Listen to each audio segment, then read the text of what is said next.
What's going on, everybody? It's your boy, Matt Burrill, here to tell you guys about my friends from Big Friendly Productions. Now, they specialize in creating merchandise for bands, artists, and even lifestyle brands. With their in-house equipment, they can provide shirts, branded hats, and more, as well as some graphic design services. They offer order fulfillment to handle your online orders and ship your merch straight to your fans from their shop down in good old Birmingham, Alabama, baby. Now, whether you are getting your first shirt, you're just starting out, or you're going on a 40-show run, hit them up for all your merchandising needs. Check out their website, bigfriendlyproductions.com, or shoot them an email, merchandising@bigfriendlyproductions.com. Now, we're going to get into the episode. This is Outside the Round with Matt Burrill. Also, make sure you guys like, rate, subscribe, tell your mama and them. And for more details and to get in touch with the rest of the familia, visit raisrowdy.com. Now, let's get into it. Outside the Round with me, Matt Burrill, a Raise Rowdy podcast.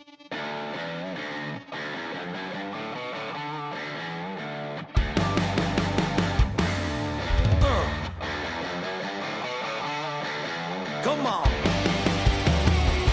This is Outside the Round with Matt Burrill, a Raise Rowdy podcast.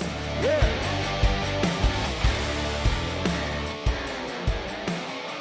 What's going on, everybody? Welcome back to Outside the Round with me, Matt Burrill. Today we have got a really cool episode with our boy, a new face in town who's been playing our events, our Raise Rowdy events over at Live Oak Music Row, and a guy that we really believe in. We've been doing a lot of these newer folks getting on the podcast, so then years from now you can be like, oh shit, they were on the outside, they were on Outside the Round, or they were on Tales from the Front Row, or whatever. And within our podcast network, we've got our good buddy, Mr. Caleb Lathrop, with us. Caleb, how you doing, dude? I'm doing good, man. What'd you get into this weekend? Oh, what'd I do this weekend? Play some golf, and had some riding sessions, and kind of the normal day-to-day thing as a independent artist. Nice. How long have you been living here in town? So I moved here right during COVID. So I played college baseball back home in Oregon, and then I at a JUCO, and then I got an offer to play here at Cumberland in Lebanon, and I played pitcher there, and I got to do 1 year during COVID and started into the spring ball, and then I hurt my arm, my UCL, and I had to kind of let that go, and I was like, man, what am I going to do next? Yeah. And I was like, I always loved music. Like, I grew up around my great-grandpa, and he had this little band, like, in our county, and they used to play everywhere. So I kind of grew up with music in my family, but, like, that was never, like, the idea. I was always sports. So it was, like, baseball, basketball, football, soccer, you name it. All year round, I was doing something. What was your out pitch? What was your I don't know, dude. What were you? How hard? How were you throwing hard? Were you making that ball move or what? That was my biggest thing. My ball can move. Like, okay. I had a lot of sink on my fastball. I had a lot of drop on my changeup. I had a really kind of like a mix of a Clayton Kershaw with a sweep to it curve. Yeah. So it was. That was probably my go-to pitch, my out pitch. Is my curveball. Because I grew up I'm a big baseball fan right now, and it's a weird time for me because the Yankees on paper look so fucking good, but without Aaron Judge, we're in last place for like the first time in my lifetime, and we're still like, as it sits right now, like 6 or 7 games over 500, and we're in last place because the division's so fucking good. But I grew up around baseball because like my great grandpa like played with the in the Brooklyn Dodgers organization, really? And then my pop on my dad's side was he played in the Little League World Series for the state of Maine, for like a bunch of years, coached like Babe Ruth ball, like Legion ball. He's in like the Maine, like the state of Maine has their own like baseball Hall of Fame. Yeah. He's like a fixture in that Hall of Fame. So I always wanted to be a good player. I just wasn't. I just wasn't. But I love the sport, love the game. What position were you? I was wherever they could find a spot for me. I was that kid that wasn't really good. You're like, Coach, really, I'll play left out, dude. Come on. Yeah, dude. I loved it. And but I remember like you talk about like those sweeping curves and shit. Yeah. My nana used to always get mad at my pop, but he would do it, and he'd have me get down like a catcher, and this was him in his 50s, 60s, and he would throw, it was a tennis ball, thankfully, but he would throw he'd be like, I'm going to make this thing curve, and it's going to hit you right between the eyes, don't move your hand. And sure enough, when I was a little guy, probably like 6, 7 years old, 8 years old, he would drop the curve, and the tennis ball hit me right in the fucking, right in the crown of my nose, dude. And there's something special about that game of baseball, and a lot of parallels to folks that play baseball within country music. I mean, you're a West Coast guy, you're a Pacific Northwest guy, so it's a little different than West Coast. But if you go down the road a little bit in the California, you look SoCal and all them. you look at a guy like Brett Young. Brett Young, people don't realize he was drafted by, back in the day, it was the Tampa Bay Devil Rays. Yeah. And he was a pitcher. He was at Fresno State, and he had everything going for him. And then his arm gave out, and he decided to pick up a guitar and start covering Gavin DeGraw songs, and then started writing his own. And look at where his career is, man. And exactly. you look at guys like Wallen and Ernest and Jameson Rogers and so many, and Adam Doliak. There's so many guys that come up as baseball guys, and it's like, wasn't Aldine one too? Aldine was one. I mean, I feel like so, especially in the South. It's like every, like when I moved here, anyone I talk to, I'm like, oh, what'd you used to do? You play any sports? Like, yeah, baseball. I'm like, me too. Yeah. It's like everyone. Yeah, and it's like when you think of like they call folks like the boys of summer when they're playing baseball and stuff. And you think of summer and you think of country music, and they just kind of go hand in hand. So that has to be tough making that transition though, from like your life's work being on a diamond and putting in all those work and all those hitting lessons and all those pitching lessons and everything like that, to switching up to taking guitar lessons or teaching yourself guitar, and but it's still a grind, man. Definitely. I mean, I've never taken a guitar lesson in the sense of like an actual lesson, and I've never taken a vocal lesson. I just recently started. I got connected with a girl named Mo. She's unbelievable. She's an amazing vocal coach, and she's been, for the last like week and a half, I've been working with her. But yeah, I mean, going from normally waking up at like 6, 7 in the morning, doing workouts, doing that, and making sure your body's right and eating healthy. That's one thing I wish I would have kept, just eating better. But going from all that, and then you go into like, you lose it all, and you're like, damn, what do I do now? It's like you have that kind of like aha moment. You're like, well, I didn't really have a plan B, but then like you always loved playing music and whatnot. And, like I've always loved. I didn't even know I could sing until like 2018. Like I really still to this day don't think I should be here, and like in the sense of it, but I'm like, I think there's a reason I'm here, and I think God has a plan for that. So I was like, why not? Like, why not? Why can't I do this? Yeah. What was it like going from the Pacific Northwest to Lebanon, Tennessee? Because it was a big difference. Because I'm like, how, like where you grew up? Because we have a good friend. I don't know. Do you know Mark Oriot at all? Have you met him yet? Then so I think he's a writer in town, an artist in town. He works he's very involved with Raised Rowdy. We have a new segment we're doing called the D-Gens, and it's some of our buddies, like it's Mark Oriot, Brian Fraser, Ryan Nelson, Jadis, and Eli Locke. And they're talented writers. They're doing the artist thing, but they're like comedy guys too. Yeah. But Mark is from Oregon, and I always thought of Oregon as being like the Ducks and the Beavers and Portland and this and that, but then Mark's like, bro, I grew up on a farm. We used to go hunting in the fall, go hunting in the spring, do this, do that. Love to smoke some herb, like doing all that. And I was like, oh shit, like the Pacific Northwest, and I mean it stretches over into Idaho. It stretches over into Big Sky country too. Yep. So coming from like that small town rural Pacific Northwest stuff to the rural South. Yeah. They're pretty fucking different. It's a pretty big change. Like people call like, I don't want to bash on anyone here about any of that, but like people call like, they're like, oh, these mountains. I'm like, those are like rolling hills. Yeah. Well, that's just it. I look at Tennessee as like having rolling hills and stuff. Yeah. It's not, I mean, you have like the Smoky Mountains and stuff that are a little bit east where Appalachia is, but yeah, the West Coast, the mountain ranges, and does it really rain that fucking much? Like, do you think it rains more out there or rains more here? Because it rains a lot in Nashville. Okay, so I actually, it's funny you say that because I was just talking to my buddy who came from back home, and we're talking about that. And, like, it rains a lot, like, more often there. But in the sense of, like, actual rainfall, I don't know the statistics, but it feels like when it rains here, like Luke Combs said it best, when it rains, it pours. Yes. Like, it rains here. And I've never seen that kind of a rain. Like, at home, like, it'll rain, but it's like the ass end of the rain here, like when it's just lightly kind of fading out. That's what it's like more often there. So it's like it'll rain for like 6 hours, 8 hours, but it's like you maybe get like 2-3 inches of rain, like rainfall. And then here in 5 minutes, you'll get 5 inches of rainfall. And I'm like, it's like not even comparable, but it's like, I see what what people are like, I wonder where it rains more, and I don't know. Yeah, because that's how I felt coming from New York. Like we didn't have the humidity. What's it like up there?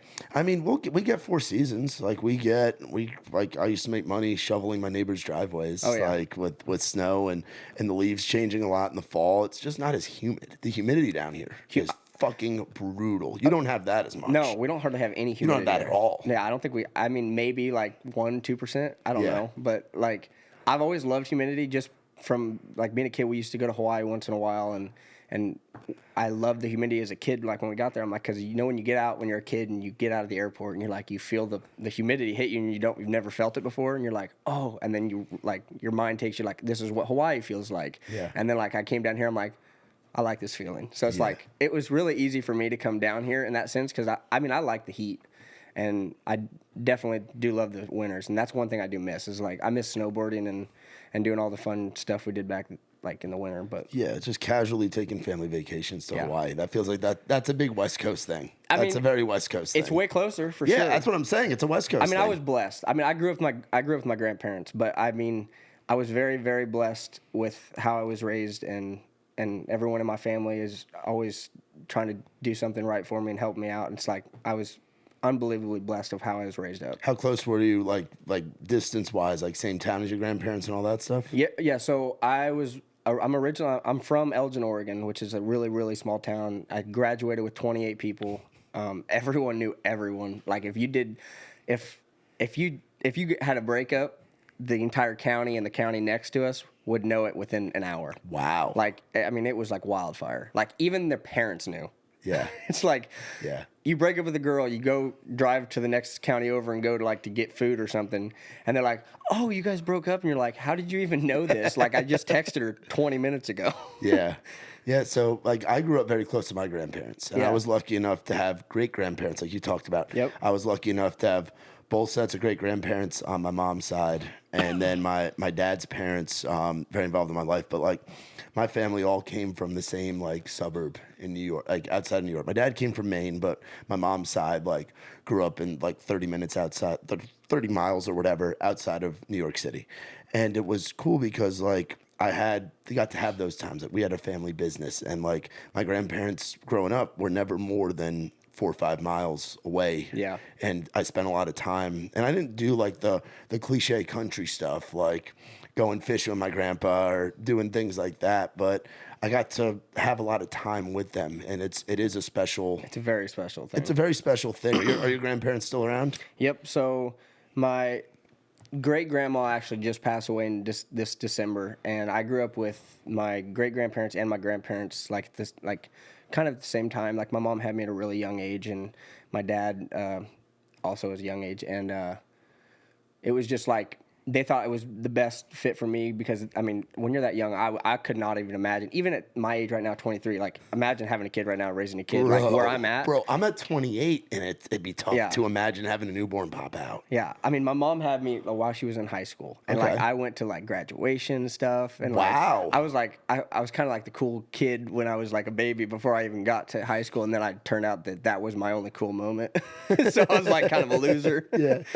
I wouldn't say I was like a No. loser, but it was like it was cool, but I'm talking like I remember it, but I remember all the stories I was that wearing that pair of Huggies, and I had my bottle. I had those Jordans on, with the light ups on them, yeah.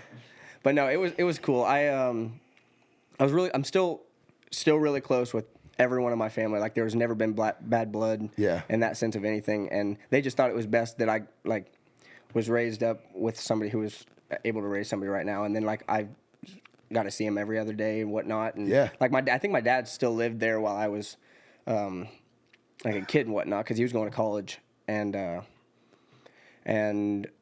yeah, now we're 23 years down the line. Yeah, how was their reaction to you wanting to move across the country to 2 time zones over? Because for me, it was like I'm a 14-hour drive away, 2.5-hour flight. And a 1 hour luckily- time zone. Yeah, one time zone over. And I have family in East Tennessee, so like I grew up coming down to this region quite a bit. Not quite Middle Tennessee, but the eastern side, like near the Virginia border. And my family they were very supportive, but when I first left. That it was a question tough. you asked me. That was a question you asked me. I forgot what you were It asking was me. it was tough. Like, what's the because family's a huge thing for you. I can tell. Like the Lathrop family is very tight Very knit. tight. I can tell that just from talking to you right now. Like, what's the reaction to? Okay, guys, I'm gonna move. I'm gonna move to Nashville to one, play baseball, and then two, I'm gonna stay here and try this music thing. Something that you guys didn't know about me growing up and stuff. Yeah, like I never even sang during like I was saying, I'm gonna get to back to they were very supportive one, and then I'll get back to that. But like I said, I didn't know I could really sing or anything until like 2018. Like I was working this construction job with a buddy of mine, Chris Bathke, and I was like just got out of my freshman year of college at a JUCO, and I'm like, dude, I don't know where I'm gonna work because I was living in Portland at that time, and he's like, oh man, no, I got this job, and my uncle, I think it was working there, and so we talked to the boss, and I was like, hey, come on over and get a job interview, and did that, and got hired, and worked there that summer. Worked there, I think 2 to 3 summers, and then.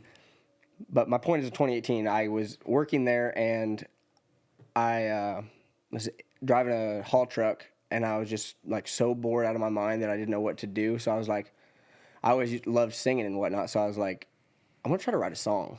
So I was in the haul truck, wrote my very first song without a guitar, without any like instrumental playing, anything. I would just off the top of my head. The power of the notes section in the iPhone. Swear, dude. Yeah. It's the best thing I've ever, like, if you look through my notes right now, there's at least probably 2,000 like song ideas and probably 100 plus songs. Yeah, the power of the phone, man. I mean, I keep so much stuff, so many things in my notes. That's how I know who's playing what round. That's how I know like my business plans within Raised Rowdy, like different things, like goals. Like there's so much power to writing shit down. And Dude. luckily we don't have to write it down in a pen on a piece of paper to where we could fucking lose it. Because I know I would lose it. I lose shit all the time. So to have it in the phone is great. Yeah.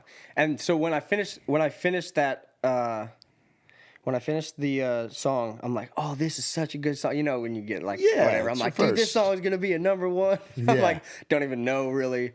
And I'm like, wait, I got to go back and get my guitar and see what the chords are for this, and started messing around with that. And then I showed my buddies on my baseball team, and they're like, dude, that's pretty cool. And then I, like, obviously looking back, it's terrible. But like, and I went to a Guitar Center with my buddy, and we were just looking at guitars, and some guy came in, and this is how the whole music thing started, right? So I was playing baseball, did all that, went to a Guitar Center, started messing around looking at guitars. My buddy was there, and I was showing him, because he hadn't heard it yet, and I showed him the song, and this guy heard me, like I was in like the acoustic room where the door shut and whatnot. Yeah. And the guy, can't remember his name, but a guy came in and was like, can I record this and like post this? I'm like, sure. So I played it again. He recorded it, posted it on Facebook, and I mean, it's not really blowing up in the sense of it, but back then that was a lot to me. So it was like, it had like 8,000 shares and like something big for me. And I'm like, holy cow. And then like, I have all these people like back home. They're like, I didn't know you could sing, blah, blah, blah, blah, blah. And this, and I'm like, I didn't either. And it was like, so that's where like everything really started. I'm like, maybe I can do music. And then like, cause I was still doing baseball, and I was like, but I'm like, I'll just do it for fun, whatever. Just kind of like a bonfire gig or something, you know? And then got down here, hurt my arm, and all that happened. I told them when I was coming down here, that's what you were asking me. So I was like, hey, one, I like music, and I knew that I wanted to pick a college to go to after JUCO that was like towards music. And I'm like, somewhere in Tennessee for sure, because I've always loved like the South, and I've only been down here a couple times. Like I went to Florida when I was a kid a couple times, to Disney World, and then I think, where was the other place I went? It was like Arizona. I mean, that's not really technically. It's the Southwest. Yeah. It's the South for a West Coast guy. But I mean, like the East South and like you know, like the Southern South. Yeah. Like when you think of that, I don't think of like Arizona and like the south of that. Like Scottsdale might as well be. It's all my kind of. Yeah, that's very New York. Yeah, exactly. So, but yeah, when I told them that, they're like, I mean, go ahead, do it. They've always been very supportive, and like they'll back me on anything I do. Like if I told, this is how awesome that my family is. Like if I told them like, hey, I'm starting this like worm company, and I promise you it's gonna work out, they'd be like, I believe you 100%. And I'm like, it's never gonna work out. But they'll be right there behind my back always. That's what that's similar situation to me growing up. 'Cause my family we had a family business, and it was a Culligan, it was a water company. It was called Culligan Water, and we had like a franchise of it or whatever. And like growing up in New York, like there's like the common jobs. Everybody goes into the city, and a lot of people do the Wall Street thing or work for the town or do this or do that. And I was working in radio, which is completely fucking out there. As out there as like what I'm doing now with Raise Rowdy and what I did going on tour with people. But my family always had my back, you know, and they it wasn't the normal 9 to 5 thing, but they always supported me and stuff like that. And I definitely wouldn't be down here if it weren't for them. So 100%. That's cool. That's cool to hear that, man. Being in Oregon, like being out in the Pacific Northwest, you get all kinds of different music tastes too. Because I mean, 100%. you look back in like the '90s and the 2000s, like the rock shit, and it's like the big thing that come out of Seattle. I mean, you had Mariners baseball with Griffey, like about one of the greatest of all time. Favorite player, him and Ichiro, my favorite players. I can see why. I remember Ichiro. My family was actually on vacation in East Tennessee, but I stayed home. And it was me and my grandma going back to the grandparents thing. And I remember I was in first grade, I think, first or second grade. I think it was first grade because that was when Ichiro came in 01, right? Yep. I think it was 01 or 02. Yeah, somewhere in there. Somewhere in there. So I remember Ichiro, it was the Mariners' first year. It was Ichiro's first series in New York. And this was before Matsui had come to the Yankees. Yeah. So New York, huge Asian population. Not quite like Seattle, but still very large Asian population. It was at the old Yankee Stadium, and my grandma, huge Yankees fan, and I remember going to the Yankee game with her. Just me and grandma going and watching Ichiro, and we were in right field, and the amount of just people, the spectacle that was the fucking buzz of just Ichiro and just how big he was for the game of baseball worldwide. It was so cool to watch. Kind of like what Shohei's doing right now. Dude, it's insane. It's it's great for the game. Yeah. Are you still you still keep up with baseball and everything? Every day. Every day. So baseball, basketball. I mean, baseball, I was going to go play basketball before baseball. Oh, really? Yeah, I was gonna go play basketball in Hawaii Pacific, but I didn't get a scholarship that I wanted, so I went for baseball instead. But basketball, I mean, it was always a toss up. I've always told like, oh, you can't play basketball, you're too short, blah blah blah. I'm like, yeah, well, I can still shoot. I can still dribble, and I can still pass. And I just because I'm short doesn't mean that won't work. Yeah, and I will give every effort I can on defense, 100%, which is a huge thing. And so many guys don't play defense anymore. But that's a whole other conversation. Yeah. What do you think's gonna happen with Damian Lillard? Oh, dude. Because you're a big Trailblazers fan, and I know how important the Blazers are to the city of Portland being the one. I mean, you have the Timber too, the soccer team, but like I know how important the Blazers are to the state of Oregon being the one pro team. I mean, what I want to happen or what I think is going to happen. I think he's going to go to Miami. I definitely think he's going to Miami, but I think it would be super cool if he joined the Celtics. I don't know what it is. But you think he's definitely out of Portland? He's definitely out of Portland.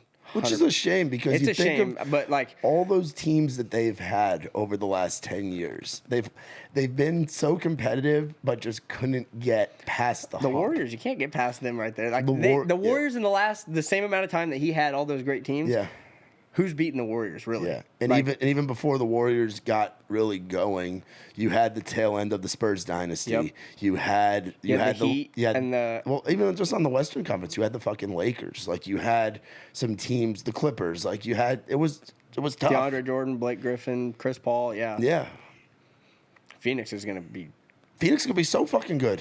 They're already so fucking good. And fucking Denver just proved, I mean, Jokic is just a fucking force. And basketball is fun, man. And that's something I know there's the Grizzlies down the road in Memphis, and they're a whole fucking cluster. I gotta go to one of those games. They're a whole clusterfuck with the John Morant stuff. But, like, it'd be cool if Nashville... Would you prefer baseball. You prefer they had a baseball team? I think it would be better for the city, just in the sense of because we already have the Sounds, right? And, like... I don't know who, like, it would be tough to have a basketball team here in this. I mean, it would be very awesome to have one. I would love that. But I think for the general census, if we had an MLB team here, I think it would be like top tier. It'd make it more of a destination, and it would make it like, which kind of sucks for the locals. It definitely sucks. We are a tourist town. Yeah. We are. But I feel like it would be awesome. Like imagine like, because aren't they taking down the football stadium? So they're rebuilding that. That's about to have a whole retractable roof, get a huge facelift. Yeah, I've seen what it looked like, but are they going to move? Like, is the new location going to be different, or is it going to be right in the same spot? I think it's going to be like right in that same spot. So then how are they going to have a season?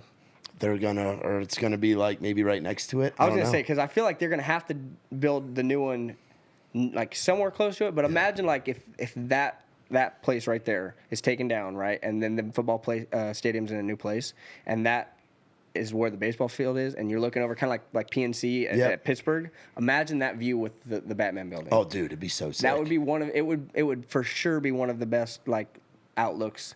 In my opinion, I think PNC in Pittsburgh is one of the prettiest views of the backdrop. Yeah, that's on my bucket list. And with Raised Rowdy being originally started by Nikki T in Pittsburgh, we've been planning a voyage to go up there. And I'm like, Nikki, I know that that you have your thoughts on the Pirates because they've started out really good when you were a kid. Because Nikki's in his 40s, and the Pirates back in the day had fucking Bobby Bonilla, they had fucking Barry Bonds, they were the late 80s, early 90s Pirates were fucking incredible. But ever since then, they've been so bad. They're pretty good this year, and they signed Brian Reynolds to a long-term deal, which is cool. But I was like, dude, if we go to Pittsburgh and then it's during baseball season, we have to time it with a Bucks game. And I have to sit behind home plate and be able to look like somewhere in the upper deck, whatever, and just have that view of the city with the three rivers right there. It's unbelievable. Make sure you go to an evening game, not a day game. I mean, it's still cool, but like when the lights go on and everything, and then because they have this one building, I don't remember what it was, because I went to a game there last year and it was beautiful. How many parks have you been to?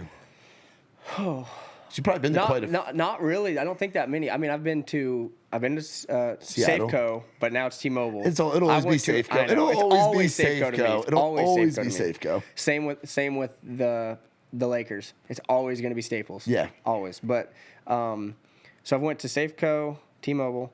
I've went to PNC. I've went to. Is that it? It might be, but I've went to the Arizona spring training games. I went to spring training has to be a lot of fun. It's so much fun. I have family that's gone down to Florida like a lot for the. I got a crazy story about my first time going to spring training. Really, that I remember back in the Cactus League. Yeah, so we went down there. I think it was actually 2017 or 2018. Whenever Cody Bellinger was just getting called up, that his rookie year, right? Wow. Listen to this though. Okay. So we were there for spring break during the spring training, and I'm always that kid who goes out there, hey, can I get a ball, whatever, like, and always trying to find a way to get a ball. Exactly, your shot, always. Kid, yeah. And I went down there, and it was after the game, and I watched the Dodgers. They were playing, I think, I don't know, San Diego maybe or somebody, but it's like not all the main players were playing because it's spring training. But this kid named Cody Bellinger that I had no idea, no one really knew who he was yet. There was this, I was like, hey, can I get a ball down there? Because I seen one that had like some kind of writing on it. I'm like, that was my ball. I dropped it. You know, kind of being a liar. But I'm like, can I get that ball? I dropped it. And some guy, it didn't even have a name. Like, dude didn't have a name, just number like 46 or something. He's like, toss it up. I looked at it and it said, Cody Bellinger's first hit. And I'm like, who the hell is this guy? Right? And it has the date and everything on it. And we get back and we start watching that year of baseball. And Cody just goes off. Yeah. And I'm like, I got his ball, dude. And I tried DMing him. I'm like, hey, I got your first ball if you want it. Like, he has never seen it. But, like, I have his first technical, I believe it's his first technical big league hit that was in spring training. Okay, well, Cody Bellinger, we will tag you in this clip, and if you want this ball, hit up our boy Caleb Lathrop, and we can work something out. Maybe a jersey exchange or something. I don't know. Something. Dude, they're talking about him going to the Yankees potentially. We are very in on him because we are struggling right now. Yeah. We're still. That's the thing. I'm fucking spoiled, bro. We have a winning record, and it's like the world is falling down in New York, and he's one of the better lefty hitters in the last 10 years.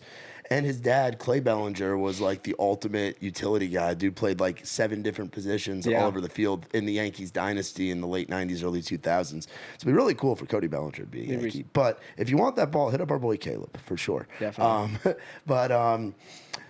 I've been to as far as ballparks. Like I've been to obviously old Yankee Stadium, new Yankee Stadium, but for the old one, I like it when the building shakes a little bit. There's just some energy about it. Went to Shea Stadium, it was a fucking dump. City Field's supposed to be nice. I haven't been there yet. That could be the New York Yankees fan and me talking shit about the Mets. I don't like them. I've been to Baltimore. Baltimore is my buddy's got to go there, and they're like, it was so awesome. It is the nicest of those stadiums that were built in the 90s, bro. It is still fucking nice. I don't like that fucking wall. They literally built it, I think, because the Yankees were hitting so many home runs there, and they pushed that wall 25, 30 feet back and jacked it up in the air. City of Baltimore is a shithole, but and it's no knowledge. That's no knowledge. We're all northeastern Mid-Atlantic trash. You know, New York, Philly, Boston, Baltimore, DC. We could all talk shit to each other because we're all the fucking same. I've been to Minnesota. Oh, I don't think I've been to the state of Minnesota. Yeah, I went out there when I was on the road with Trey Lewis. We were doing it was one of the first dates of the Kid Rock tour. And we had the time during the day, so we went to it. And I gotta say, I mean, it was beautiful stadium, Target Field. It's cool. That's when they had the new one, right? Yeah, because then they built that in 11. Yeah, they built that in 11. So this was last year that we went, and it was cool. But the fans are just so not into it. It's just the Midwest. They're so fucking nice and quiet. I'm sitting there heckling because it's against, and it's funny enough, it's against the Mariners. It's Twins Mariners. Our buddy Terry Adams, who was playing in Trey's band at the time, big Mariners fan from Alabama, but a big Mariners fan. So we were like, "Fuck it, let's go to the game, Twins Mariners." And I was rooting hard for the Mariners. I was yelling my ass off at Carlos Correa, being a Yankees fan, and all these Twins fans. Nobody would tell me to shut up. We had tickets for the upper deck, and we worked our way down all the way to like the field level. Nobody cares. That's there. always a fun. And we were there, and I was just yelling at Carlos Correa and Gary Sanchez. Those were the guys I was heckling.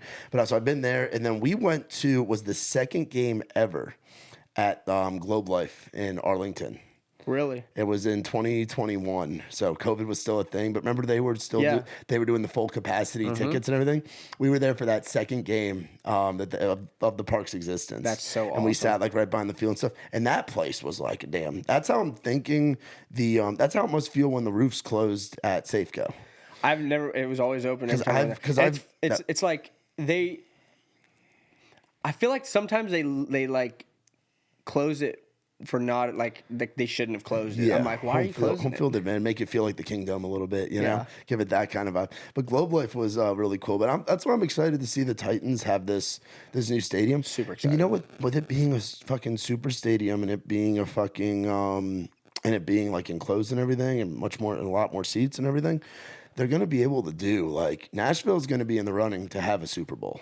I hope Nashville. So. No, we are. That's part of why they're doing it. Nashville's gonna be. We could have fucking WrestleMania. We could have fucking the Final Four. We could have. Oh yeah. A bigger level bowl game. We could do like big international soccer friendlies. You could do all kinds of shit by having a stadium of that size. So yeah, it'll be cool. I love that you're in the sports because that's my thing. I wanted to be on ESPN when I was a kid. Like that's all I've ever wanted. Like as a little kid, I wanted to be in the Little League World Series. I always wanted to do all those. See, I wanted to be the guy talking. Like the commentator or like on Sports Center, like Stuart Scott and like Mike Green, like Mike and Mike and like all that shit. Like, and then I transitioned into the country music stuff when I was in college, and I grew up listening to country and doing all that stuff. But it's cool to see those kind of parallels. So you've been in town now. You said you moved here. Was it 2020 or 21? 2020. 2020. So it's been 3 years now, right? Or coming up on 3 years? Yeah, somewhere right in there. Somewhere right in there. I'm trying to think if it was the 19 fall into 20. Like no. It was a fall of 20. It was August of 2020. That's when August of 2020. Because I remember we came in for fall ball at Cumberland, and we had to do fall ball, and then went into that winter and whatnot. And so yeah, and then I hurt myself the spring of 21. How many guys are chewing on a Southern JUCO baseball team? Well, JUCO was back in Oregon. Okay, so this was different. Even in Oregon, yes, it was like. And what actually the funniest part is, our JUCO team, we had. I mean, you know those huge dumpsters, like the round one, like the Tubs. the tubs of Stokers. We had like 7 of those full of empty Zen pouches. Zen. Okay, I'm a Zen guy right now. I like Zens. I just recently, because I've been a damn nicotine tobacco fiend for a long fucking time. It's dangerous, dude. Since college. I remember my first dip was Skull Mint. And I tried to be a Billy Badass and fill my whole bottom. You're like, I'm great, dude. I tried to fill my whole bottom lip up, and I wasn't spitting enough. And I got sick when I was DDing. I wasn't even drunk. I was DDing my boy and his girl and his now fiance. Shout out to Matt Cummings and Grayson Coda. It was right after we graduated high school. It was 2 weeks before we were going off to college, like that summer of 2013. And I yacked. It was Skull Mint pouches, bro, and that's what Matt McElwain dips. He's a mint guy. I think you could see he's got the little Coke bottle right there. Oh yeah. But I've recently gotten into those Zins because I dipped for a long time. We used to go through tubs of Stokers all the time in school in the dorm room, bro. And then I was for a long time. I was like a pack and a half, 2 packs a day of Diet Marlboros, Marlboro Lights. And now I'm doing the Zen thing, and it's like I got one in right now. Yeah, and I gut it. Like I don't spit it, dude. I can't. My buddies do that, and I'm like, I don't know how you do it. Like I couldn't gut dip. I knew guys that could gut Cope LC. Oh yeah. I knew guys that were gutting fine cut, bro. Yeah. Like fuck that. No. But the Zins, and then I know guys. What do you 3 milligrams or 6? 6. 6. Do you ever do 2 6s? I've done 4 before. You've done 4? Yeah. You've done 24 milligrams to the face? To the dome, because I was like, because I used to vape all the time. Like, yeah, I did that too. What were you vape? Were you one of those douches with the fucking big coil things? No. I wasn't one of those douches. I was trying to I would rather I was always like low key. Like, I didn't like people saying that I did it, but it was like, because I never did, dude. I didn't do anything in high school. No, I didn't either. I didn't drink. I didn't have I think the most I had in high school was 1 beer, and I faked being drunk.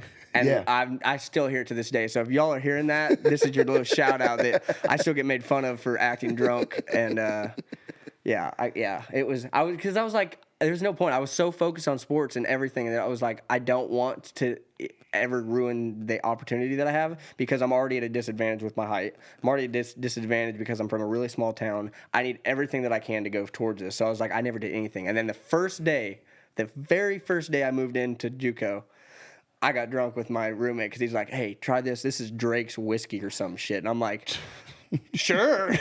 I've never had it. He's like, we're gonna start off real slow. We're gonna have like 3 drinks and we're gonna see how you're feeling.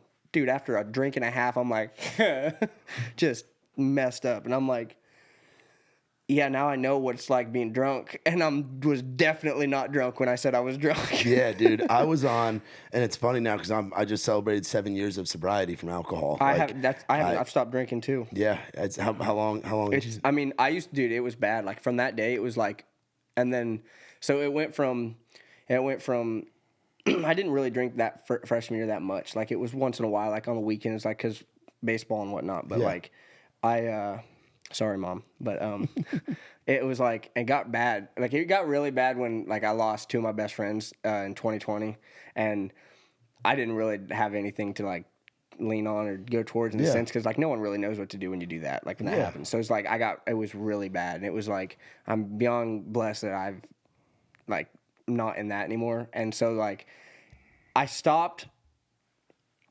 The first time I ever stopped, like because it used to be like a fifth or a half a fifth like a day. Yeah, like, that's where I was at. It was bad. I didn't even puke, and I was like, this is not good. Like I should not be able to do this and still function and not puke. Like this is bad. Yeah. And like so I stopped for a month, and that was like 6 months ago, half a year ago, whatever. And then I drank a little more, and then like New Year's, like I started getting like sick, like hangovers the next day, like because I never used to get like hangovers, and like I started getting like sick and puking like every time I drank after that, and I was like, okay, I don't even want to do this anymore. So then like I don't think I've drank in like a couple weeks, month, somewhere in there. Like I'd rather not. Like it's like it's fun for however long, but then you're like the next day you're like down and depressed, and because it's alcohol is a depressant, and it's like I'd rather not. I'd rather just wake up happy and like go be productive and go do something. 100%. Yeah, dude. Yeah, but it was funny because like you talk about not drinking and not doing stuff in high school. I was on a thing called Varsity Athletes Against Substance Abuse, and I was the guy that would go to. I was the damn captain of it my senior year. I was the first kid on the football team to be on this in this club, and we'd go to the elementary schools in our district and go to the middle school and tell kids why they shouldn't be drinking, smoking, chewing, all that. And then now I've got a damn date on my arm of when I had to quit drinking because I was a damn alcoholic. Like it's wild how that shit works. Dude. You know, it's crazy. And like, but I feel you with the not doing the stuff in high school because I didn't want to let those that were believing in me down. Exactly. And I felt like I had too much to lose by doing it and stuff. So you talk about losing friends in 2020. Is that where heaven came from? That's where heaven down here came from. Yep. So and that song, I got to say, by the way, and I wanted to start off the episode with it, but I kind of forgot to do it at the beginning. Nashville this past Friday. I don't know did you know Sam at all? Sam Johnson? I'm not personally. Not personally. So Sam was a big part of our like Raised Rowdy family and played our rounds tons of times and really tight with a lot of the artists that we do a lot of stuff with. And he passed on Friday, had a seizure unexpectedly and everything. And I was listening. I always like to listen when we have musical acts on this program. I always like to listen to the songs on my way over here to be like, I'm gonna just freshen up, you know. Yeah. And I listened to that one, and I was like, damn, this hits hard right now. So writing that song and the creation of that song, I got to say, somebody like that's helping me. That's helping a lot of the guys and girls in our circle right now because we wish that heaven was down here and that we had Sam, and I can feel the realness of you writing about your buddies that had passed. Like music's so fucking powerful, bro. It's so powerful. It's cool. So you had just started doing music. You didn't have a super musical background. You'd always listen to it and always kind of sang along to the radio and sang with your buddies and shit like that. But was that one of the first ones that you had kind of put out and written? So the very first song that I ever put out was Buzz On. Yeah. And listen to that one too. My buddy, I met him on TikTok. So I used to go on TikTok live all the time. And that's how I kind of gained a lot of my followers and whatnot on TikTok. And I met a guy his name's Dipper. And do you know Dipper? Bro. Dude. Bro. Dipper is legit. I'm looking forward to this conversation, but let's touch on Dipper for a second. He's a killer. So Nikki T, shout out to Nikki T. Him and I will always send people back and forth to each other, and I always bet he be was like, sending Dipper all the time, bro, because he used to work at Big Loud. I know. Dude, that's me and Dipper were talking about that. That was our dream to get there. That is his. That is like when you listen to Dipper and you listen to his vibe and listen to all that, you're like, he's singing the same shit that like a very similar stylistic in his own way in his because he's a Northwest guy too, right? No, he's from Texas. Oh, he's from Texas. That's what it is. I knew he was from somewhere west of here. Yeah. But doing it in his own way to where it's not cookie cutter, it's not imitating anyone else, but it's stylistically similar to what guys like what Morgan are putting out, similar to what guys like the Block Brothers, what John Byron, what Jordan Dawsey, our friend from Down Under, what they're writing. Jordan Dawsey. Dipper is very similar to that. Yeah. And he's a lot of people are sleeping on Dipper right now. And is he in town full time? No, not that I know of. I think he's still in Texas, but I think he just signed with somebody. Really? I'm pretty sure, if I'm not mistaken. Like it was like we're talking about it, and he signed something. I don't know what it was, whether it was a pub deal, whether it was a record deal. Management or something. I think it was. If I'm not mistaken, I think it was a record deal, but I don't. I hope so. Good. Me too, because he deserves it. How'd you get connected with him? Was it just over the TikTok? internet? We were just on TikTok Live, and like I was just joining people and whatnot, and we started messing around. And he pulled up this song. He started playing this song that I remember I heard that he like did a little thing of it. I'm like, oh, you're the kid who did this song. I'm like, and he's like, yeah. And I'm like, dude, love that song, and like we should write. And he's like, oh, dude, so down. And then we wrote Buzz On. Literally, the first song we ever wrote together was Buzz On. Like in person? Over FaceTime. Wow. And we were just messing around, like,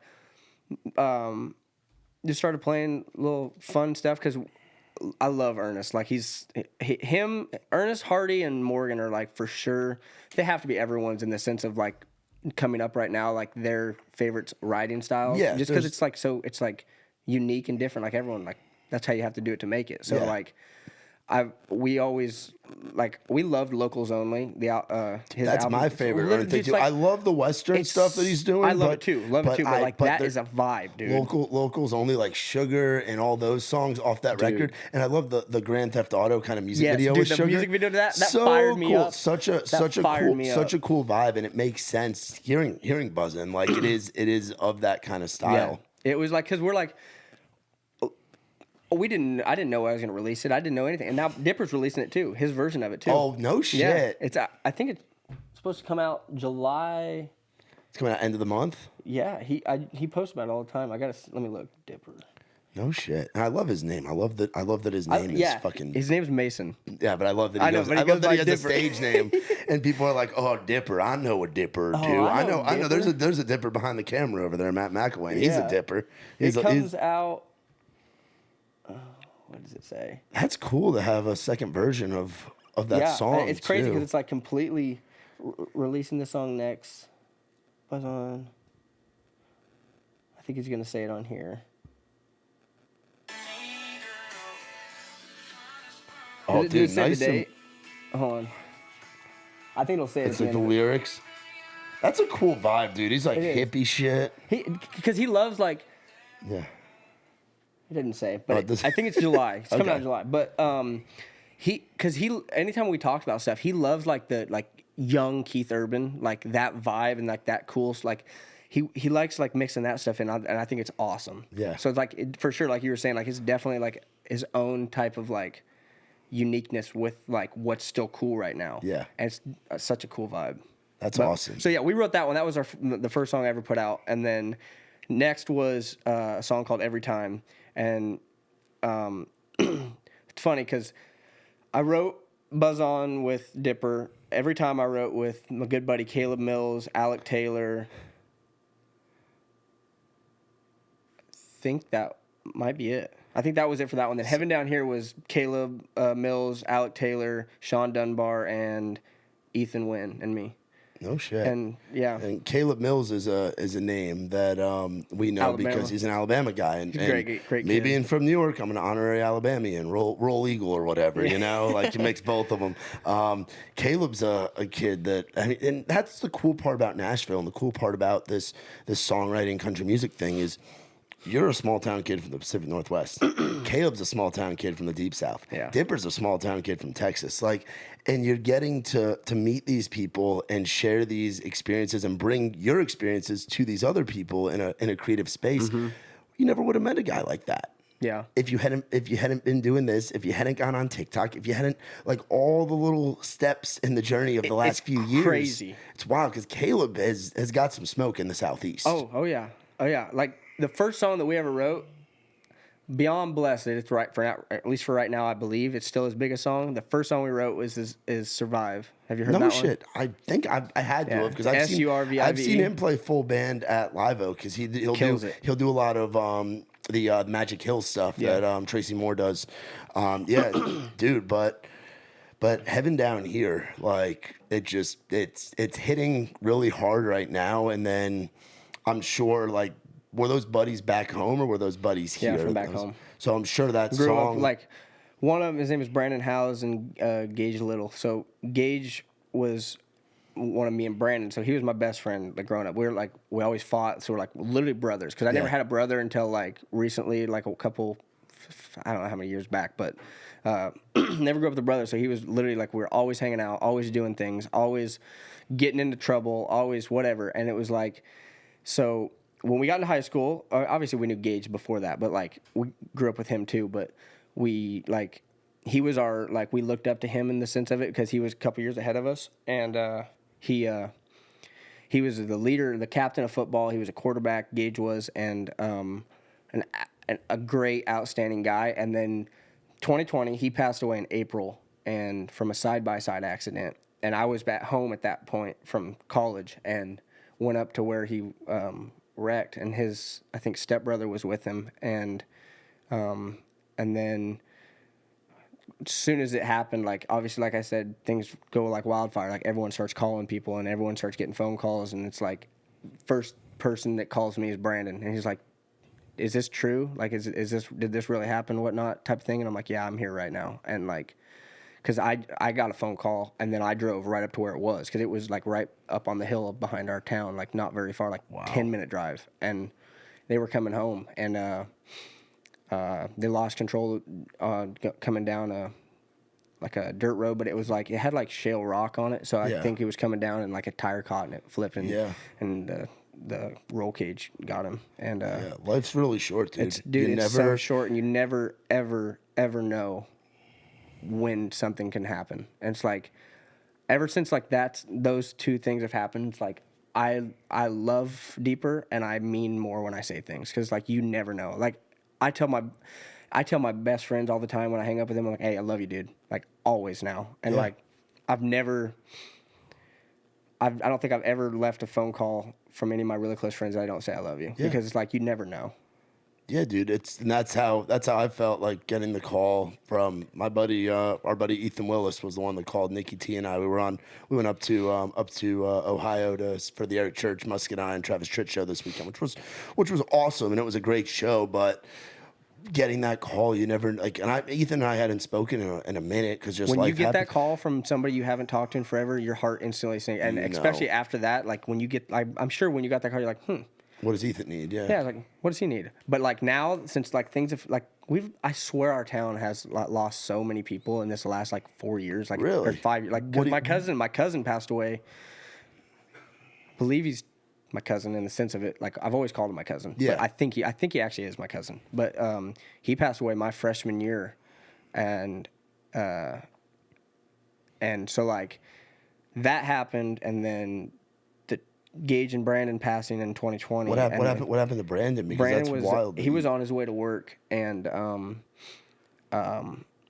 he just asked his girlfriend to marry him, like the month, or like within that last month, and they were planning everything, and he was on his way to work. He got a call up to go to work in Washington, because he was doing, I don't remember what it was like construction or something. And on his way to work early in the morning, and they were in this rural part in Washington, I think, and it was like this 4-way intersection. And I think what the cop said, that was like the sun was in a weird place on the horizon, and it's hard to see and whatnot. And he apparently like looked both ways, whatever, and then went, and there was a Silverado with a utility trailer on the back, hit him door side, and it just, I mean, he was alive for.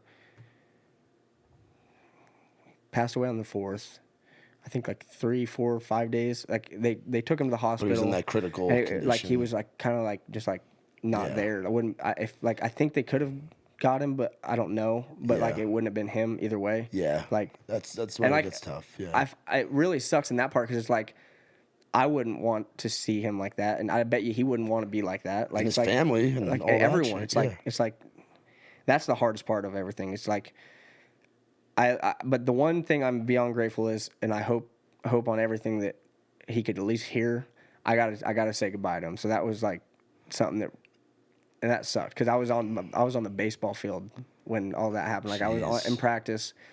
Well, first off, I got the call. I was in class, and then I practiced later that day, and then I got a phone call and got to say bye to him while I was at practice. And I told my coach, I'm like, if I get a phone call, I have to answer it, and I have to have my phone on me. Yeah. And he was completely understandable, and it was. Terrible time of life, but yeah, the song helps a lot of people, man, and that's the main reason I wrote it. Songwriting is such a big therapy for guys and girls like you that write them and sing them, and I'm sure every time you perform that song, you think of Gage and Brandon. Always. And there's people in the crowd that are thinking about somebody that they've lost. Yeah, dude. That's the main reason. I don't like.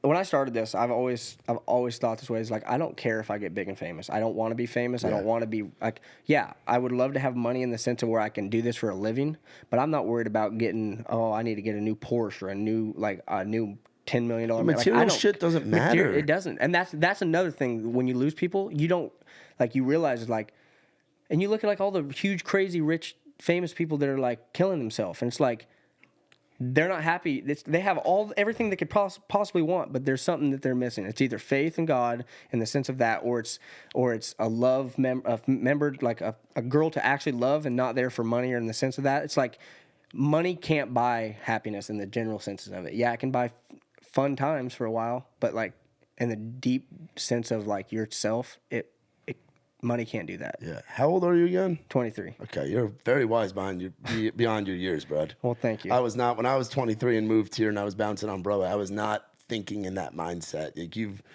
and the life experiences, I'm sure, are what helps cause that. And Definitely. And dude, like it's fucking. I'm happy to call you a friend, buddy. For real. I'm happy that I not to get off complete topic, but do you even remember this? It was the first year I moved here in 21. You guys were doing something at Whiskey Jam and at Whiskey Jam or at Live Oak? You were at Whiskey Jam, but you were having it was either 21 or 22, but you were hosting something there, and it was like you and a couple other people, and I came up to you, I'm like, hey, I like your Raised Rowdy stuff. I was wondering if I could get a show with you guys. And you said, yeah, just email this or whatever. Yeah. And like, I think I forgot the email or something. Yeah, a lot but of I'm time like, went by, yeah. Yeah, and I'm like, didn't even think about it. But it's funny how full circle comes back to all that. Dude. Yeah, dude. You're one of those guys. The first time I remember really hearing you at one of our, I think it was a Rowdy on the Road. Was it the one where they invited, like I subbed for Gavin? Yeah, you subbed in. Dude. And who'd you sub for? Gavin Lucas. He's a good buddy. Yeah, and Gavin's fantastic too, and we love him. And yeah, that was that night you subbed for fucking Gavin. Everybody came up to me and was like, who's this Caleb kid? I was like, I just met him tonight. I don't know. And so what do you got going on for the rest of this year? Like what's kind of the plan? Do you have a team in place that's kind of helping you with shit? I'm trying to build the team right now. Like I'm trying to get everything that I have a new song coming out that it's my favorite song in the sense of like what I wanted it to be is exactly how I wanted it. Okay. Because I have two versions of it coming out. Who you working with on the producer side? So on this one, I'm working. All the other ones I worked with Steven Sharp, like the ones that I have out right now. Okay. Great producer. And then I'm working with his name's Gary Garris. Okay, yeah. Do you know who that is? Yeah, I don't. With Kane Brown and all. I don't know him personally, but the dude is like he's awesome, a legend, absolute legend. He's awesome. And I've heard just such a good vibe and a guy that brings out the best in you as an artist. 100%, and he's a great because he's really good at like. Because I know what I like. I feel like I have a very, very visionary brain, and like same with that's why I like songwriting. I love it because like I know exactly what I want to get to. But like when it comes to stuff like that, I have no idea what I'm doing in that sense. So I'm like telling him like, hey, can you make this sound sort of like this and make it like whatever? And he knows exactly what I'm talking about, and I don't even know what I'm saying. Yeah. But he knows like we blend perfectly, and it's like that's exactly how I wanted it, and it came out unbelievable. And so the new song is gonna be I Seen a Cowboy Cry. It's that one that I played that Heath was like, that's how you do it, and I was like, yeah, this song is sick. So like I'm having that slowed down version, hopefully done a little later. It's gonna probably a couple weeks, month after I release this one, and then I got this like rocky. It's like it hits. It's that version of it. Yeah. So that's coming out August 4th. Yeah. The artist producer combo is similar to like the battery mate thing when you're on the mound or you're in the bullpen and you got your catcher and they know what you can do. If your catcher knows what your tendencies are and like knows what you like. Yeah. Dude, it's so tough to like. If you're a hitter, you're gonna have a tough time. Yeah, it's the same thing with the producer knowing like this is the kind of production. These are the cadences that you want to sing in. This is like what you're trying to say, and on that same message.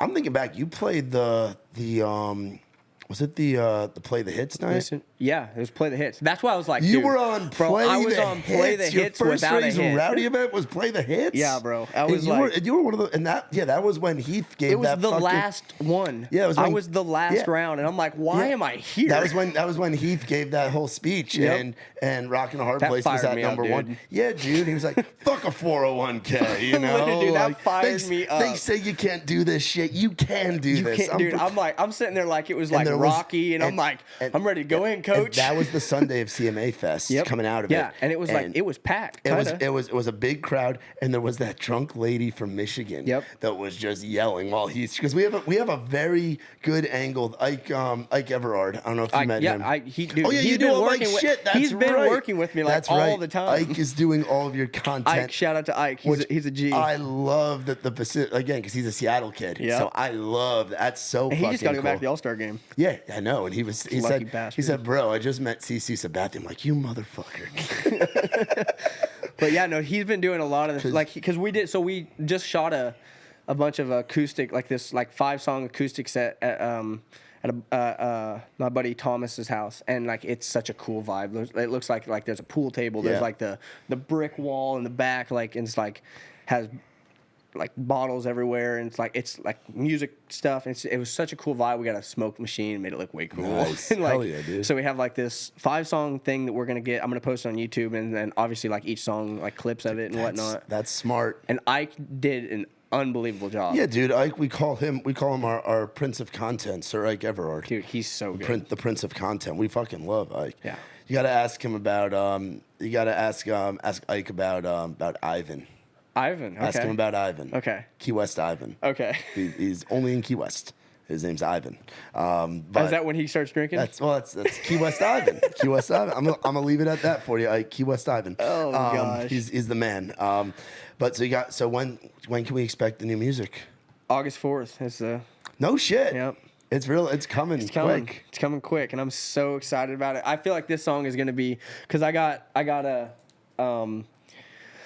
connected really, really gratefully with, like I said, my vocal coach Mo, and she connected me with one of her friends. Her name is Janet. I don't even want to try to pronounce her last name because I can't pronounce it. It's like Froio, Frio or Fro or something like that. Yeah. And she used to be a VP at,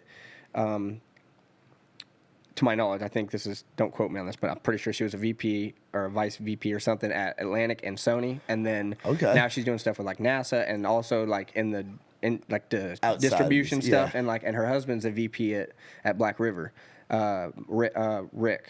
And so I got connected with her, and she's been doing like all this promotion stuff with my song, and like playlist stuff, and like huge, man. Sirius XM stuff, and like it's huge. I'm like, this is unbelievable, and I'm like beyond grateful for her. Like, she's killing it. Well, it's proof that good things happen to good people, and good people work with good people. Yes. Like, not just in the sense of talent or accolades, but just in being a good fucking person. Yeah. Like, it all happens, man. So, dude, I'm super stoked for you. And this was fun, man, because we've talked and like seen each other out in town. Always. We haven't like fucking kicked it, dude.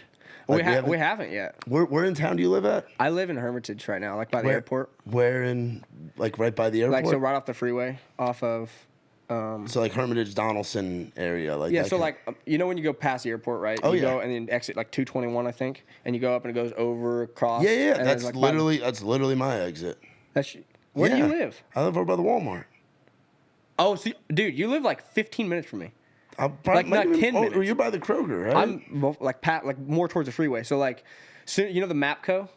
Yeah, everybody knows that Yeah, Mapco. and McAway knows that Mapco. Yeah. So the Mapco, and then the Hardee's, and then the Jack in the Box, and the Walgreens. Oh yeah, but I get my haircut right over there. Elusive Barber. Yeah, they're unbelievable. Yeah, do you go in there too? I've been in there. Yeah, I also do kind of cut my own hair a little bit too. You cut your own hair? A little bit. Fuck. But yeah, if you go down that way, right by the So down towards Cinco, the Mexican joint, right by the barber shop. Love that place. Yeah, Cinco's great. Big margaritas. So let's say you're leaving Cinco and you go up to the light, right? Macro's on your right. You turn right there and go down that road, and it's right there to your right. Oh, yeah, that's right. The Colonnade.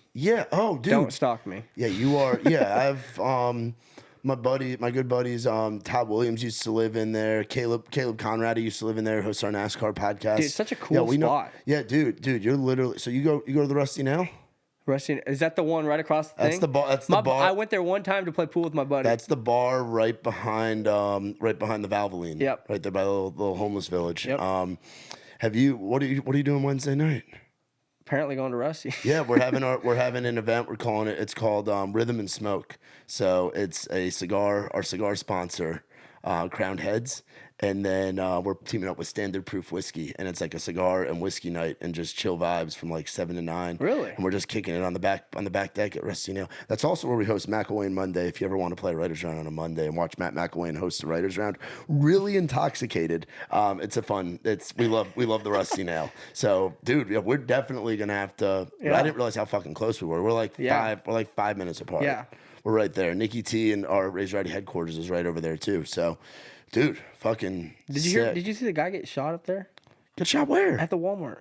There's a guy got shot at the Walmart. Yeah. Well, I usually stay. I have a. It's like a road rage incident. My buddy used to work there. In Hermitage? Yeah, dude. It was like a couple months, like a month or so ago. Jeez, yeah, I've been living there since September, but I'm not really there. I usually stay at my girlfriend's place in here in the she's like right around the corner from here in the Gulch. Oh, cool, yeah. So I stay over there a lot, but like I mean, because I used to live in Antioch, and that was gunshots or fireworks every night. You were like, it's a Tuesday in April. I don't think anybody's shooting off fireworks. That's definitely a gun. Yeah, it's definitely a gun. But no shit. When did this happen? What? Like This a was month? like a month or two ago, I think. Maybe Really? maybe three. But like, yeah. My buddy Jeez. used to work there, and he's like, hey, can you come get me? They like blocked my car off because some guy got shot from a road rage incident. I'm like, what the? Jeez. It was crazy. Yeah, I like the McDonald's that's right over there. I used to be a frequent goer to that late night, coming back stoned from the bars because they're open till fucking. I knew the guy was Doug that worked at McDonald's, and he looked like Chris from Family Guy, like a big dude with blonde hair, just belly over kind of thing. Yeah. And he knew my order to get making the McGangbang, the McDouble with the McChicken. You put it inside of it, doing the greasy shit. So yeah, dude, that's cool. The fucking Hermitage guy. We definitely got to. We definitely need to do something. We're going to, because we do nights where we have folks over the house and we just smoke cigars, hang out. I mean, for those that do drink, I think I told you. Do you golf? I have 3 sets of clubs in my at my house. I played on the golf team in high school, but I was like an alternate, so my score counted the minimum of like 2 or 3 I wish we had times. golf in high school. I Bro, wish. well, dude, I got to play. I love golf. My family couldn't afford playing at these fancy country clubs in New York, but the taxpayer dollars in my school district could. You're like, so ha. I used to play like all these fancy courses in like Westchester, like where Trump's from, and like all this shit. And so like I understand. I golfed a lot with my grandpa, my great grandpa, and all that shit. So like. I know how to golf. I golfed a lot during COVID, but now it's been like probably 2 years since I've been out there. But I'm down to go out and play the links. I actually I had a buddy, my buddy Davis Danziger. He works in management and stuff. Used to be out of Texas, but he's here now. He hit me up out golfing yesterday, so we can definitely get a crew. Where do you golf? Went yesterday. Where at? I went to McCabe yesterday. Okay, McCabe's fun because you It's walk. fun, dude. It's nice. It's like Dude, I like Shelby, McCabe. I went to both of those. Yeah. I like. Have you done 12 Stones yet? It's up in Goodlettsville, bro. I haven't done that one Okay, yet. 12 Stones is fun. I have played there probably 5 times. Every time I've hit a house. It's always been the roof. I like Old Hickory a lot. Look, I'm sure you do. Everybody loves Old Hickory. It's a nice Yeah, we have a spot. buddy. We'll introduce you. Our friend Will Shackelford he's in a duo called Shackelford Lane, and he just got a job there as a groundskeeper. So he was like, Hell "Hey, yeah. buddy, I can bring friends out here. So now I might have a friend to bring out with me, Dude, yeah. And Will's him and his brother Reed. They're like, Reed looks like, so like if Riley Green is like redneck Adonis, we joke around that he's like the Greek god of the South. Will's younger brother Reed is like redneck Hercules, or like he's got like long hair. He looks like he's 35, but he's 21. Like he's just a monster. Really? 5,000 acre cotton farm in South Alabama, down near where Sweet Boy's from, down outside of Montgomery. But yeah, we'll definitely set something up for sure, bro. That'd be sick. So- Do you know what you need? You know what you need in this? I feel like it'd be so fun. You need a segment, kind of like what Ernest does. Like you know how he does like, he's like the local or whatever, like the local food segments, whatever. Yeah. It's like, where's your favorite place to go eat? Oh, dude, I mean, I mix those in. Like, we have like, we've done like different like segments and different shit like that. And yeah, I want to get the consistency going because like we used to be in the round, which I'm sure you remember when we were in the round, but we moved to. I remembered it when I was starting out this damn podcast today. We call it outside the round now because we have on like country artists like yourself and songwriters, but we're mixing in like influencers, comedians, athletes, things great. like outside of the box, you know. And then with the round, we're doing like more full band shit and like jammy kind of stuff and like live podcasts and just mixing in different kind of concepts and shit. But I do need to think of like some good, like something that's like super unique to you and make it like super like where like. Somebody hears it and they're like, "Oh yeah, that was on that podcast." Yeah, and then I can mix in like the New York stuff. I can call something fugazi. I can call something like the gabagool. Like, or you could be like, they're like, like the hey, I'm walking here part. Hey, I'm like, walking you know, here. like Oh, dude, I've been doing the food reviews. We did a food review Yeah. up in Cincinnati, I was calling it this weekend with our buddy Sam, who runs our Rowdy Alternative segment. We called it Cincinnati because him and I were just zinning. That's He's genius. been zinning for 5 years, two at a time, and I'm like, motherfucker, like it's a lot of nicotine. I'm at one right now. I love how I don't have to spit. It's great. But I did a food review. We were tailgating, and the guys next to us had elk burgers. So, oh, dude, elk. I'm So so he hungry went out- for he that went right out- he now. went I out haven't to been Col- home in a minute. yeah, so because like, you guys eat elk and shit out there. Like that's all of elk, our freezers are full of it. elk or deer. Yeah, like elk are the equivalent to deer out there. But yeah, I did a whole food review that we put up, and it was 5 stars premium. It was good. It was solid. I want to go and start doing the ones of places I don't like. Like I want to go to Fazoli's. Fazoli's to me is a fucking travesty. I don't think I've had it. Okay, you're not missing out. Okay.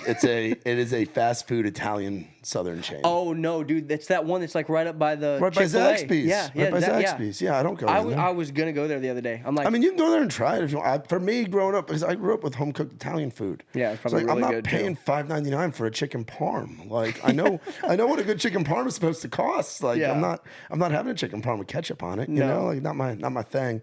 But you got a website or anything where people can go to find you, or is it all socials? it's right now socials. I'm in the midst of making the website, but right now all my socials got the link tree, so it's like really good setup in that Nice. sense. So how many followers you got at TikTok now? TikTok's 118. I No think, shit. 1,000? That's I pretty don't good. know. Let me look. That's pretty good. Hell yeah. Shout Megan out to whoever Maroney. that is. Shout out Oh, Megan. Meg Maroney, a former guest of this podcast. Meg Maroney, proud member Yeah, I of the love her. Outside the Round family. I want to get her right with her. Yeah, 118. 118, yeah. Yeah, and then I mean, my main socials are TikTok and Instagram, and they're both the same as Caleb Lathrop Music, CALEB LATHROP Music, You spell music.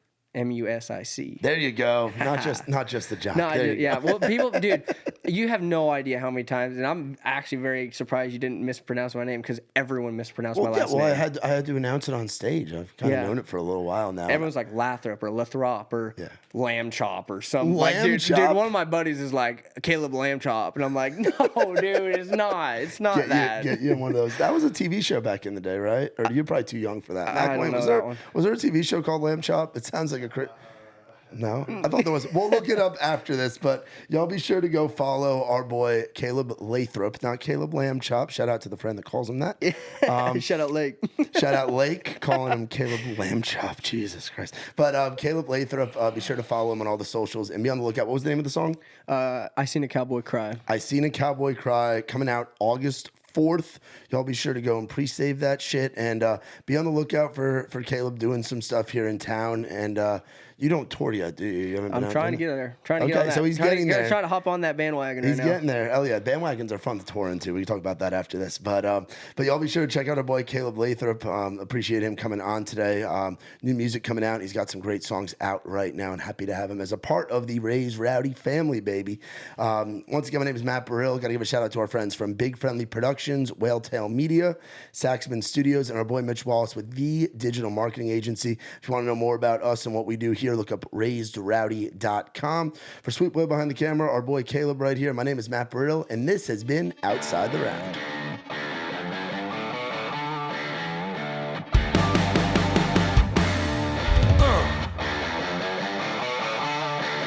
Come on.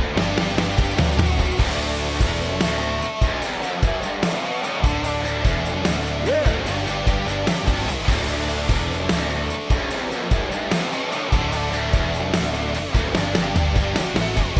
I ain't never been the kind for staying in one place for too long. I ain't never been the best at saying I love you to a girl I love. Only got a couple tricks on my sleeve. They